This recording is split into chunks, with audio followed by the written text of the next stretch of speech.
বন্ধুরা চলে এলাম দেখো ডিম ভুজিয়া বানাতে। দেখো টমেটো কেটে রেখেছি, কাঁচা লঙ্কা পেঁয়াজ এগুলো সব ফ্রাই প্যানে দেবো।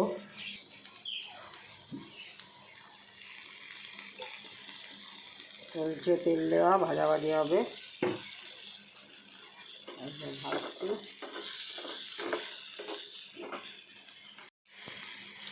দিয়ে দেবো হলুদ, নুন আর জিরা গুঁড়ো নিয়ে ভাজবো। অর্ধেক তো মনে হচ্ছে নিচেই পড়ে গেল।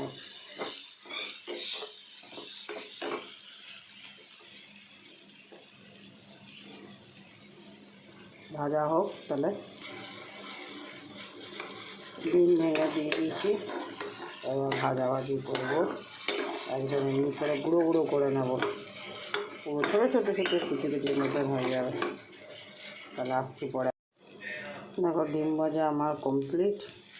এবার একটু কসুরি মেথি ছড়িয়ে দেবো, তাহলে গন্ধটা ভালো আসবে।